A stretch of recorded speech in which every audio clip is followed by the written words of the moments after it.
Olá, a graça e a paz de Cristo Jesus, nosso Senhor e Salvador. Amém? Glória a Jesus, a Ele, a este nome, Cristo Jesus.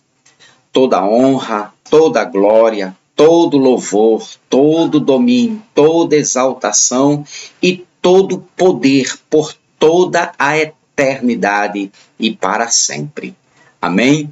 Louvado seja este poderoso nome. Então, eu sou o pastor Van e quero compartilhar com você, amigo aqui do canal Graça Revelada do pastor Van, seu amigo das tardes e noites, de segunda, agora é segunda, terça e quarta, os estudos serão lançados segunda, terça e quarta, às 18h45, ou seja, 15 para as 7 da noite, nós vamos ceiar. Amém? Então, a nossa ceia é espiritual. A nossa ceia é o alimento do Espírito. Nem só de pão, viverá o homem. Mateus 4:4. Então, pão viverá nos traz o sentido de cear, é ceia, alimento. Então, nem só de pão viverá o homem, mas de toda palavra que sai da boca de Deus. Isto, sim, viverá o homem. Então, a partir de agora, um assunto ao qual eu aprendi, eu cresci dentro da religião evangélica, na escolinha da religião evangélica, eu aprendi que Apocalipse 3:10 fala de um arrebatamento para cima, um arrebatamento para o céu, Apocalipse 3:10. Eu aprendi isso com os professores da escolinha dominical e alguns pastores também, nos cultos de doutrina da religião evangélica, nas quintas-feiras. Eu cresci dentro da religião evangélica aprendendo que Apocalipse 3:10 fala de um arrebatamento. Mas isso eu tinha dúvidas sobre esse texto e outros textos que a gente vai examiná-los aqui. Então, nessa minha dúvida, eu mesmo me debrucei, fui pesquisar, fui buscar, e nas fontes, e cheguei a uma conclusão. E eu pergunto a você que está examinando aqui comigo, Apocalipse 3:10 fala de um arrebatamento? Se você perguntar a um pastor da sua igreja, da sua religião, da religião evangélica, pastor, Apocalipse 3:10 fala de quê? Ele vai dizer de um arrebatamento. Será? Apocalipse 3:10 fala de um arrebatamento? Então, vamos examinar esse texto, certo? Mas eu gostaria de ir com você, antes da gente iniciar esse estudo, você que está chegando agora no canal, que é novo no canal, você que está se inscrevendo, ou está gostando, está se alimentando também, está tirando dúvidas, então se inscreva, dá um like, confirma aí, o teu like e compartilha, tá bom? Aperta o sininho, é muito importante isso, aperta o sininho para você receber novos estudos do canal Graça Revelada do Pastor Van. Amém? Então vamos ceiar, vamos nos alimentar. Então, a partir de agora, vem comigo. Então, vamos lá. Vamos contextualizar. Vamos começar desta igreja, da igreja de Filadélfia, João estava escrevendo a igreja de Filadélfia. Aliás, João escreveu as 7 igrejas. O endereço do Apocalipse foi para 7 igrejas. As 7 igrejas, que estavam localizados na Ásia Menor. Aquela, quando você olha no mapa, você vê lá a antiga Turquia. Mas vamos para o versículo de número 7, para a gente entender o versículo 10. Diz assim: ao anjo da igreja em Filadélfia, escreve estas coisas, estas são as palavras daquele que é santo e verdadeiro, que tem a chave de Davi. O que ele abre, ninguém pode fechar, e o que ele fecha, ninguém pode abrir. Conheço as suas obras. Eis que coloquei diante de vocês uma porta aberta que ninguém pode fechar. Sei que você tem pouca força, mas guardou a minha palavra e não negou o meu nome. 9. Vejam o que farei. Vejam o que farei com aqueles que são sinagogas de Satanás e que se dizem judeus e não são, mas são mentirosos. Farei que se prostrem aos seus pés e reconheçam que eu amei você, visto que você guardou a minha palavra de exortação, a perseverança, eu também o guardarei da hora da provação que está para vir sobre todo o mundo, para pôr à prova os que habitam na terra. 11. Venho em breve, retenha o que você tem, para que ninguém tome a sua coroa. 12. Farei do vencedor uma coluna no santuário do meu Deus, e dali ele jamais sairá. Escreverei nele o nome do meu Deus e o nome da cidade do meu Deus, a nova Jerusalém, que desce do céu da parte de Deus. E também escreverei nele o meu novo nome. O 13. Aquele que tem ouvidos, ouça o que o Espírito diz às igrejas. Amém? Então, você viu que a carta, o endereço da carta foi exatamente para uma igreja, a igreja de Filadélfia. Né? Ele está se dirigindo à igreja, aos irmãos, né, da igreja de Filadélfia. Mas aparece aqui no versículo de número 7, olha só. Ao anjo da igreja em Filadélfia, escreve. Ao anjo da igreja de Filadélfia. Então, anjo. Ao anjo da igreja, anjo. Então, essa palavrinha, este termo anjo, certo? Que no grego está escrito angelos, significa mensageiro, enviado. Isso aí você, acredito que na tua escolinha dominical, né, você aprendeu, pelo menos isso, acredito que o teu pastor ensinou, né? Que anjo, angelos, no grego, que significa mensageiro, enviado. Então, ângelo pode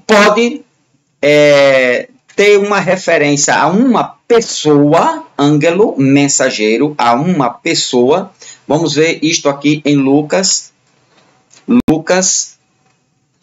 capítulo de número 7, e o versículo de número 24. Olha só. Depois que os mensageiros de João foram embora, Jesus começou a falar à multidão a respeito de João. O que vês? Foram ver no deserto. O que vocês foram ver no deserto? Um caniço agitado pelo vento? Então, olha lá, vamos voltar aqui.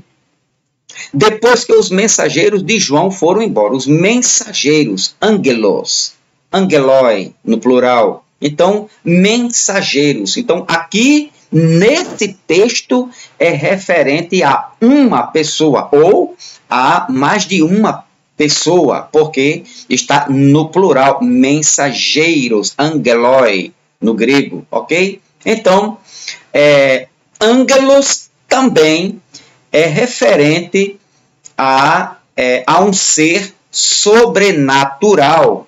Ângelos é referente a um ser sobrenatural. Mateus, capítulo de número 1, o versículo de número Mateus, capítulo de número 1, e o versículo 24. Mateus 1, 24. Olha o que é que diz. Ao acordar, José fez o que o anjo do Senhor lhe tinha ordenado e recebeu Maria como sua esposa. Aquela visitação, né? A visita do anjo a Maria, bem-aventurada, né? Salve, né? Maria, né? E a mensagem de que Maria teria um filho, né? E seria, o nome dele seria dado a Jesus, né? Que salvaria o seu povo. Então o anjo foi entregar esta mensagem, ou seja, um mensageiro, um enviado da parte de Deus. Aqui nesse texto de Mateus 1:24, ângelos ou anjo é um ser sobrenatural. Aqui foi um anjo, um espírito, um ser angelical que veio do céu. Ok? Lá, os mensageiros, anjos, ali também para anjos, eram referentes a pessoas, seres humanos. Muito bem. Então, anjos, também, ângelos, é referente para os servos de Satanás. Interessante. Ângelos ou anjos, mensageiros enviados como servos de Satanás. Mateus 25, Mateus capítulo de número 25 e o versículo de número 41. Olha só. Então ele dirá aos que estiverem à sua esquerda, malditos, aos que estiverem à sua esquerda, malditos, apartem-se de mim para o fogo eterno preparado para o diabo e os seus mensageiros, os seus enviados, os seus servos, ok? Ângelos, aqui mensageiros enviados de Satanás ou o diabo, ok? Também, agora, no contexto de, sim, ângelos, a palavra ângelos do Apocalipse 3:10, vamos voltar lá. Apocalipse capítulo 3, versículo 7, né? Ao anjo da igreja em Filadélfia, o anjo que estava lá, então, isso é referente a um enviado, um mensageiro, alguém que é enviado a fim de anunciar, ensinar ou executar algo. Então, anjo aqui, anjo referente nas escrituras, um mensageiro, alguém que é enviado ou foi enviado a fim de anunciar, ensinar ou executar algo. No capítulo 3, esse texto que nós estamos vendo, no capítulo 3 e o versículo 7, esse texto aqui, ângelos, ao anjo, ao ângelos, o termo foi usado para homens, portadores de mensagens, ministros ou líderes dessas igrejas. Eles eram os representantes, os líderes das 7 igrejas, cada um representante era um líder, eram homens, né? Pastores, vamos dizer assim, certo? Líderes das igrejas de Deus, na época Ásia Menor, ali, onde exerciam autoridades para ministrar os serviços religiosos. Então, ao anjo da igreja, ao mensageiro da igreja, ao enviado da igreja, ao servo da igreja, né, era referente aqui a homens, líderes, ok?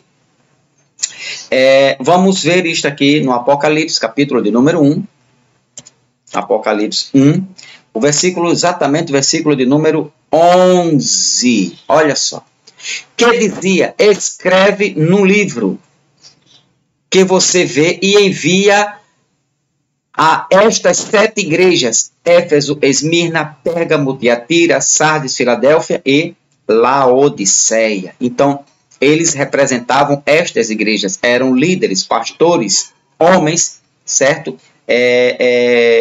Com capacidade de anunciar, ensinar, executar algo, um serviço a Deus. Então, aos anjos dessas igrejas aqui, homens que lideravam estas igrejas aqui, na época que foi escrita o Apocalipse, próximo do ano 70, ok?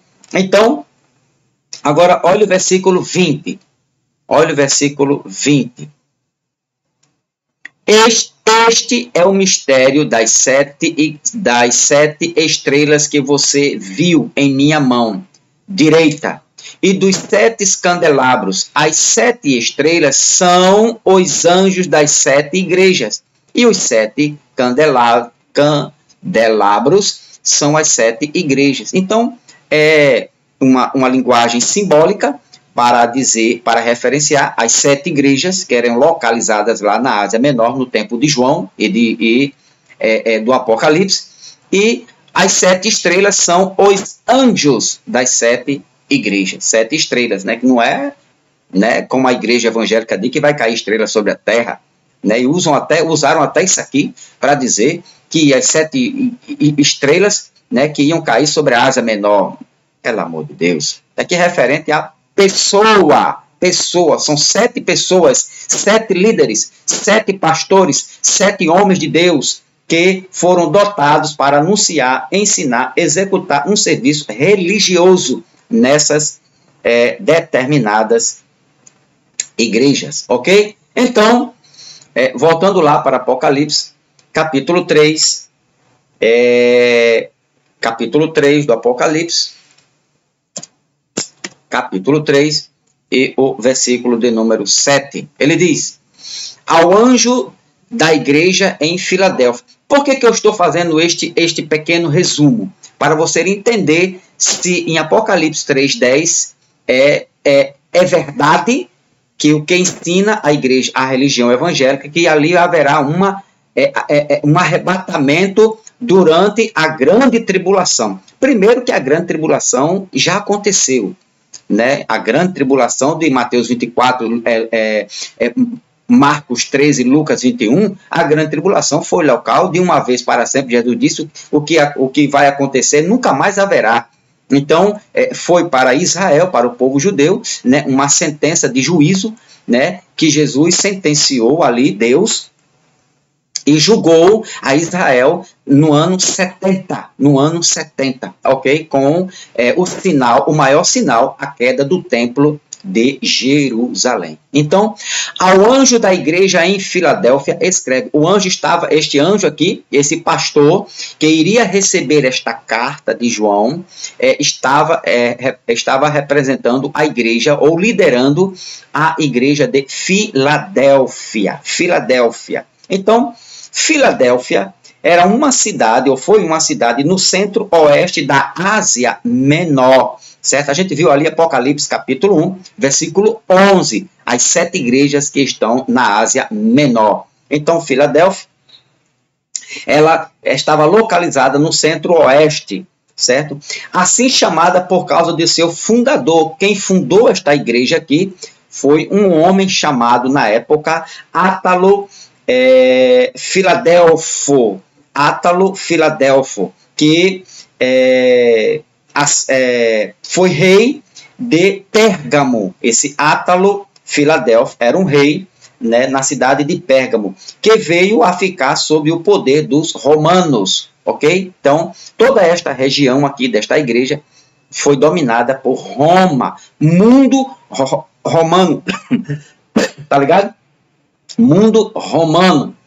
Então, Filadélfia era a mais jovem das 7 igrejas da Ásia Menor. Tinha um culto pagão a uma divindade na época conhecida como Dionísio. Eles cultuavam, veneravam, reverenciavam, né, esta divindade na época chamado de Dionísio. O maior problema desta igreja, como também as demais, as 7 igrejas, né, um dos maiores problemas dela era os próprios judeus. Vamos ver aqui, olha só que interessante, versículo 3. Lembre-se, portanto, do que você recebeu e ouviu, obedeça e arrependa-se. Mas se você... Perdão, não é versículo 3, é o versículo 9, capítulo 3, versículo 9, a igreja de Filadélfia. Vejam o que farei com aqueles que são sinagoga de Satanás e que se dizem judeus e não são, mas são mentirosos. farei que se prostrem aos seus pés e reconheçam que eu amei vocês, ou que eu amo vocês. Então, eles se dizem judeus e não são. Por quê? Porque esses daqui, né, que Jesus, olha a mensagem de Jesus como é forte, né? Que farei com aqueles que são da sinagoga de Satanás, os enganadores, né, os acusadores, os mentirosos, são mentirosos. Dizem que são judeus, mas esses são daqui os circuncisos, né, que eles faziam de tudo para tirar, né, os gentios ou os próprios judeus, né, do cristianismo, né, da presença de Cristo, das escrituras, dos ensinamentos de Pedro, de Paulo e de João. Então, esses aqui eram os circuncisos judeus. Eles guardavam a lei, guardavam o sábado, era batizado no batismo de João, praticava a ceia, eles apresentavam criança no templo, eles rapavam o cabelo, eles lavavam os pés, eles davam ósculo santo, eles pagavam o dízimo. Então, tudo isso, opa, pastor, isso tem na igreja, na religião evangélica. Então, se tem, olha o que é que Jesus chama desses, né? Vejam o que farei com aqueles que são da sinagoga de Satanás e que se dizem judeus, se dizem cristãos, né? Se dizem evangélicos, se dizem santos, e não são, mas são mentirosos. Por que são mentirosos? Porque eles não aceitavam os ensinamentos de Cristo, ou a revelação que Cristo enviou através de Pedro, de Paulo, né, de João, do Apocalipse, a esta igreja. Então eles eram considerados por Jesus, que sonda a mente e o coração, de mentirosos, ok? Eram falsos irmãos, falsos crentes, falsos evangélicos, eram falsos, ok? Então, eles mentem. Por que mentem? Os verdadeiros judeus, olha só, os verdadeiros judeus não são aqueles que estão dentro de uma sinagoga adorando. Presta atenção. Os verdadeiros cristãos não são aqueles que estão lá dentro da igreja gritando aleluia, glória a Deus. Não é. Os verdadeiros adoradores de Cristo, não. Porque, olha o que os verdadeiros judeus são os que são circuncidados por dentro. Aonde? No coração, na alma, ok? Romanos, vamos ver, isto é importante. Os verdadeiros cristãos, verdadeiros judeus, né? O verdadeiro povo de Deus. Romanos, capítulo de número 2. Romanos, capítulo de número 2, versículos 28 e 29. Olha só. Não é judeu quem o é apenas exteriormente. Os judeus não, eles se gabavam pela circuncisão, por dar o dízimo, por guardar o sábado, por apresentar criança no templo, ósculos santos, saudações nas praças. Eles se gabavam por isso. Aí Paulo chega e quebra esse rito. Paulo dá um banho de água gelada. Paulo desfaz essa maquiagem judaica, dessa falsa religião. Não é judeu quem o é apenas exteriormente, nem é circuncisão a que é meramente exterior e física, né? Olha só, olha o 29. Não, judeu é quem o é interiormente, e circuncisão é a operada no coração, olha que mensagem, pelo Espírito e não pela lei escrita. Para estes, o louvor não provém dos homens, mas de Deus. Então, olha que lapada Paulo está dando nos falsos crentes, nos falsos irmãos, né? Então, não é ser cristão aqueles que estão dentro das igrejas, rodando, pulando, falando línguas estranhas, né? Tendo revelações, gritando, aleluia, glória a Deus, dentro dos templos, em vigílias, Não é esse tipo de cristão que Paulo está dizendo que o louvor é para Deus, não. O verdadeiro cristão é aquele que tem a marca interior na alma, é aquele que tem a sua consciência mudada, metanoia, mudança de pensamento, né? É aquele que tem Cristo como alvo e não as obras da lei.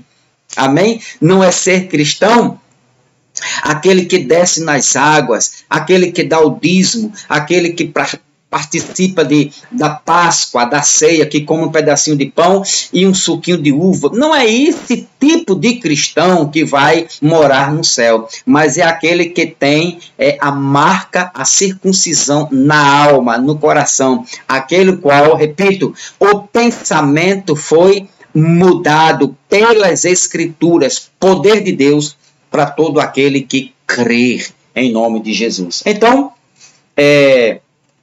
uma observação aqui.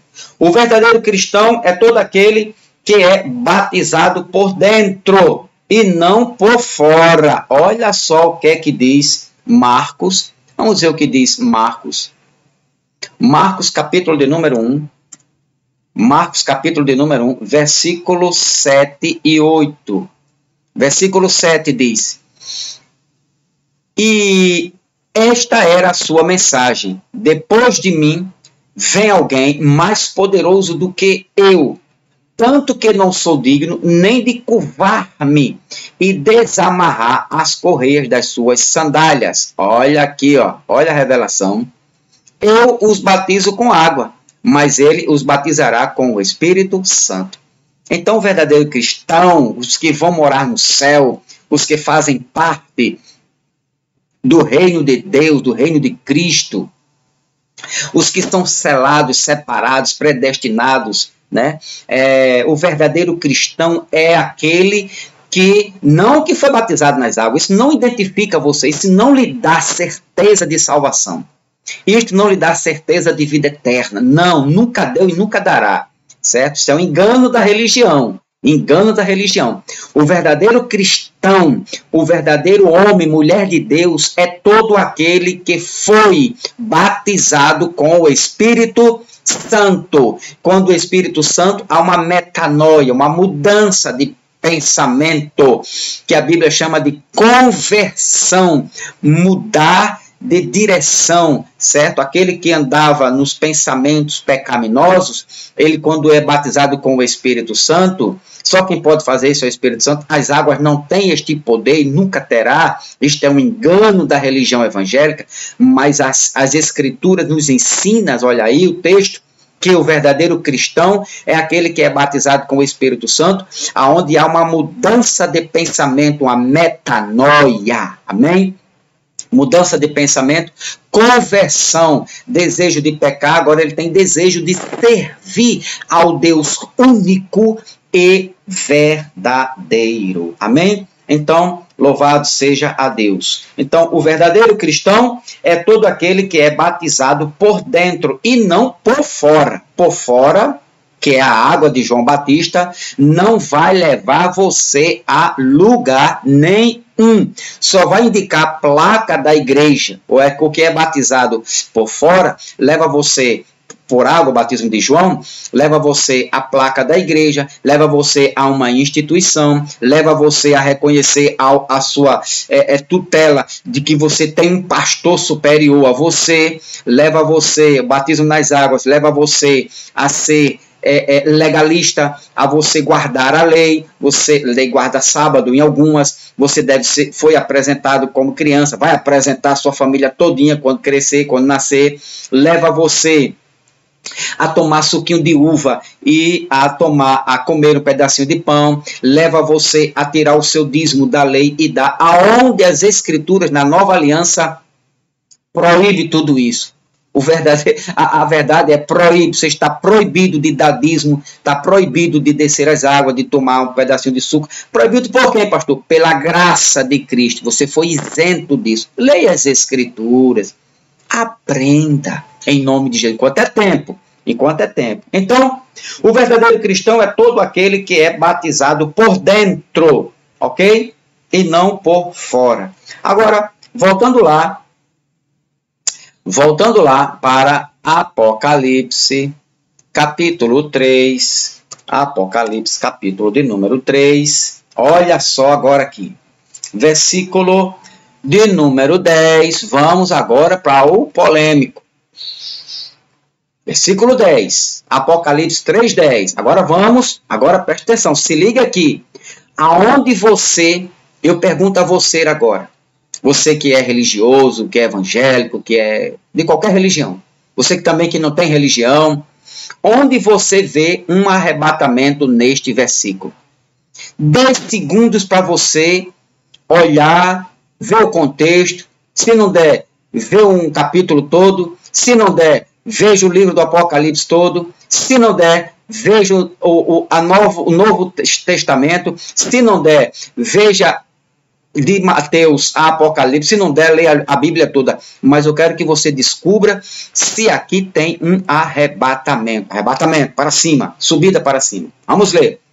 Visto que você guardou a minha palavra de exortação, a perseverança, eu também o guardarei da hora da provação que está para vir sobre todo o mundo, para pôr à prova os que habitam na terra. Para pôr à prova os que habitam na terra. Bom, eu estou com um texto aqui, o texto grego, né, do Apocalipse, capítulo 3 e o versículo 10. Amém? Vamos ver o que está escrito no grego. Diz assim: Roti eteressas ton logon, teis hipomones, mu, kagu, se teresu, ek teis ruras, tu peiras mu, teis meluces, ergestai, epiteis oikomene, roleis perasai, tus catoicontas, epiteis guis. Então, este é o que está escrito no grego. E eu separei algumas palavrinhas aqui para a gente examinar no grego se nós vamos encontrar um arrebatamento, o qual ensina a religião evangélica, ok? Vamos ver aqui como guardaste, olha só, visto que você guardou a minha palavra, ou em outra tradição, como guardaste a palavra, guardaste a minha palavra. Palavra aqui é logos. Logos. Vem do grego logos, no sentido de pregação. Como guardaste o meu ensino, a minha pregação, a profecia, a minha ordem, a instrução, a minha mensagem. Logos, ok? Então, a ideia aqui é que os seguidores de Jesus tenham firmeza quando enfrentarem pressões. A ideia desse texto aqui, ou do contexto de Apocalipse 3, do 7 ao 13, nesse contexto aqui, principalmente o versículo 7, a ideia central aqui é que os seguidores de Jesus tenham firmeza quando enfrentarem pressões e não arrebatamento. Ok? Se você encontrou aqui algum arrebatamento, escreve. Né? Porque a igreja evangélica, a religião evangélica, ela usa isso aqui, ó. Visto que você guardou a minha palavra de exortação, a perseverança, eu também o guardarei da hora da provação. Eu o guardarei. Esse guardar, ela diz que é o rápido.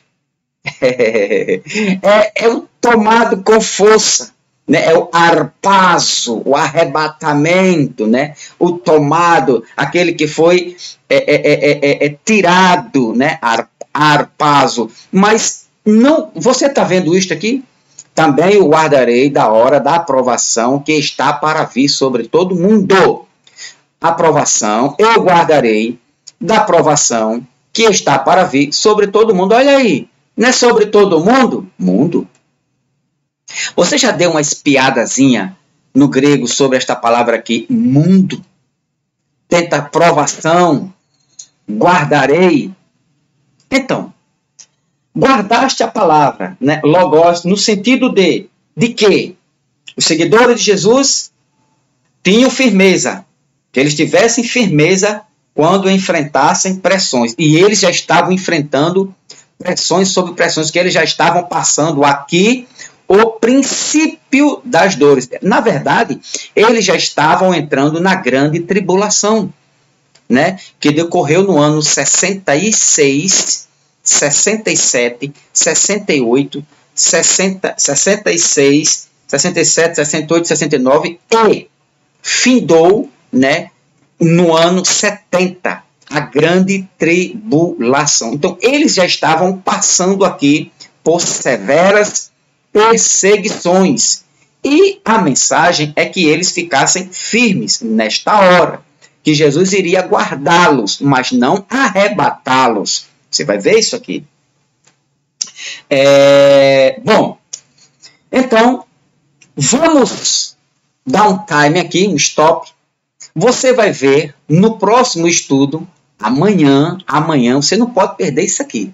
Amanhã você vai ver se isto aqui, se Apocalipse 3:10 fala de um arrebatamento, como ensina a religião evangélica, que eu aprendi assim, certo? Ou como ensina as Escrituras. Qual era o pensamento de João ao escrever Apocalipse 3:10? Era ensinar um arrebatamento ou guardá-los da grande tribulação. Lá. Esta terra aqui, este mundo todo, é cosmos, é o mundo todo dos continentes. E João estava se referindo ao Brasil, à África, aos Estados Unidos, a todos os continentes. Esta terra aqui é toda terra, todo continente. E outra coisa, foi escrita, Apocalipse 3:10, essa escrita foi para os nossos dias, só para você ter uma ideiazinha, olha só.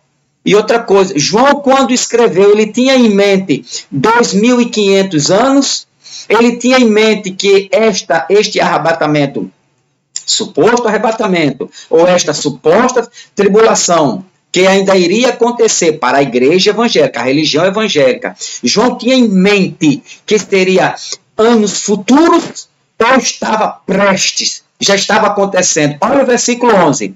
Venho em breve. Retenha o que você tem, para que ninguém tome a sua coroa. Venho em...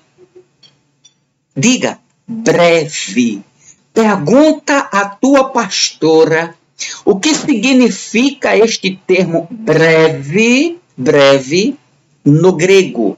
Pergunta lá à tua pastora ou ao teu pastor. Agora, diga a ele, pastor, me responda agora sem línguas estranhas, porque eu não entendo a sua língua estranha. Me responda num bom português. Venho em breve, ok? Pergunta lá. Agora, depois tu escreve aqui embaixo o que significa breve, se foi para 2.500 anos ou para aquele momento, aquela época deles. Então, você vai no próximo estudo, amanhã, 6:15, nós vamos ver isso aqui, ó. Também guardarei, este termo guardar, da hora da provação, que há de vir sobre todo mundo. Olha, guardar, provação, mundo, os que habitam sobre a terra, ok? Guardar, provação, mundo e terra.